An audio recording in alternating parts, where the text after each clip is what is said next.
For more on this, let's bring in IDF spokesperson Lieutenant Colonel Peter Lerner. Colonel, it's good to have you on the program this morning. Israel's top defense official said troops would soon see Gaza, quote, from the inside. Your soldiers have been on the cusp of a ground invasion for more than a week at this point.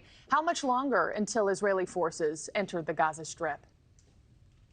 Good morning, Markie. Indeed, it's day 14 of our operation to destroy Hamas and make sure that they can never, ever butcher Israeli families, men, women, and children again. We are currently in the process of preparing ourselves for a potential ground operation. We've recruited some 300,000 reservists. It's the largest recruiting of reservists in the history of the IDF. So it's a very substantial number, obviously. And indeed, we are making the preparations on the ground so that the forces, if and when they're instructed to, will mobilize. We're tasking them, making sure that each unit knows what their role is, how they need to, what is their specific target against Hamas.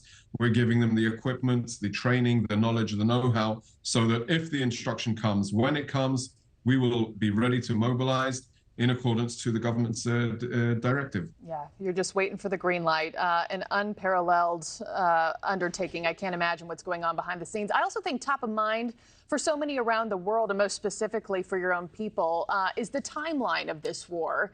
You know, in regards to a potential ground operation, Prime Minister Netanyahu warned of a long war ahead. How long is Israel expecting this conflict to last? As long as it takes to get rid of Hamas. I mean, we cannot expect or accept that Hamas will control Gaza as a staging ground.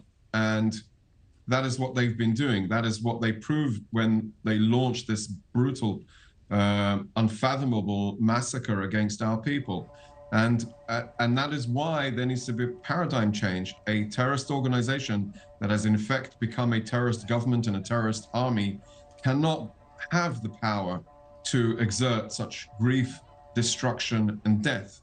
That is why we are operating, and we have no time limit. The government has not given a time limit.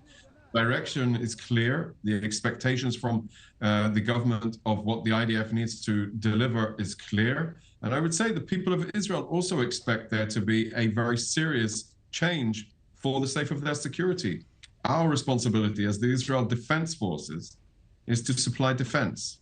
And Colonel, when you say that you'll fight as long as it takes to defeat Hamas, what does defeat look like? Is that when all Hamas leaders are killed or captured? Is that when every member of Hamas is killed or captured? Clarify what that means for viewers here at home. Absolutely. Obviously, their leaders, from Yahya Sinwar, who is the elected prime minister of Hamas, but he is actually the mastermind of the massacre. He's the person who financed it. He's the person that I instructed the organization. He's the person that gave the green light for the operation. So him as the prime minister and all of his ministers beneath him, all of the institutions of this terrorist government need to go. And obviously, the operators, those that conducted the terrorist attacks, also need to go. And finally, all of their abilities, their professional terrorist capabilities, like explosive drones, like rockets, like command and control centers. These are all of the things that we are going to be hitting. We've been hitting them now for 14 days. And we will continue to do so in order to achieve our goal of securing the state of Israel. We are facing a very ruthless enemy that has no regard for human life, Israeli or Palestinian. They are hiding behind the civilian communities, the civilian population of Gaza. We are trying to differentiate between the civilians, the non-combatants, and Hamas. That is our role in this. But we are determined that at the end of this, Hamas will no longer have that huge amount of power, destructive power, hateful power, merciless power against us, against our people. Well, on behalf of a lot of us here in America, we know we can't wait to see you win. We know that some Hamas leaders have already been taken out, but to your point, you got to keep on cutting the head off the snake first. Lieutenant Colonel Peter Lerner, thank you so much for your time. We'll talk to you soon. Thank you for watching. Go to newsnationnow.com to find NewsNation on your television provider. And don't forget to click the red subscribe button below to get more of NewsNation's fact-driven, unbiased coverage.